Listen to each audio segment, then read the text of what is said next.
All right, so you decided you want to do your first live-in flip.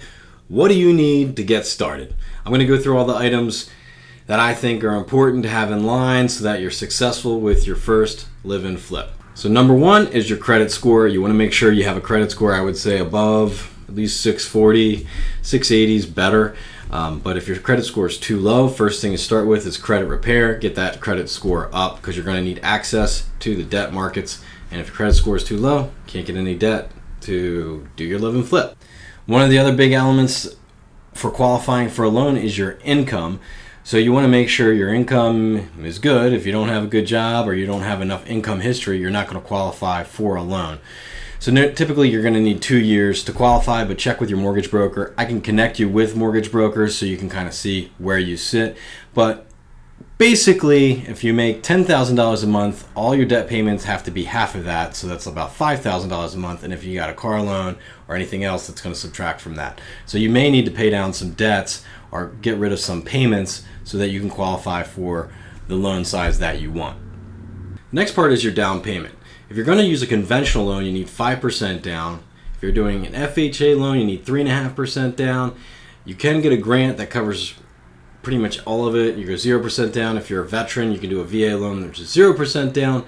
And then you're going to have closing costs, which are typically about 4% of the purchase price. So if you're going to buy something for $300,000, for example, you're going to need about $28,000 to close, something along that line if you're not getting a grant. So having that money saved is important, and then having money to do your renovation is important.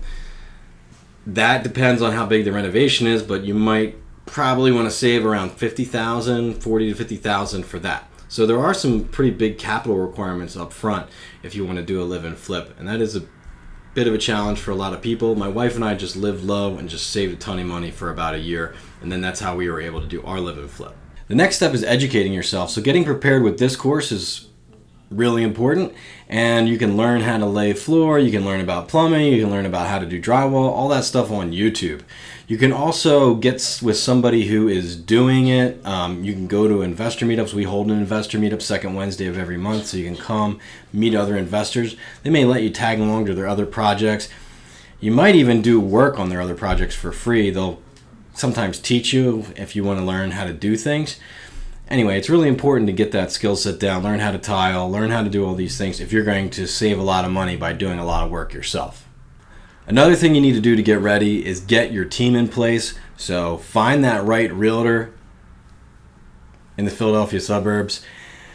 Get a good lender that understands that you want to do a live-in flip that can help you push through, let's say, a conventional financing, or it helps you with the financing options that you need.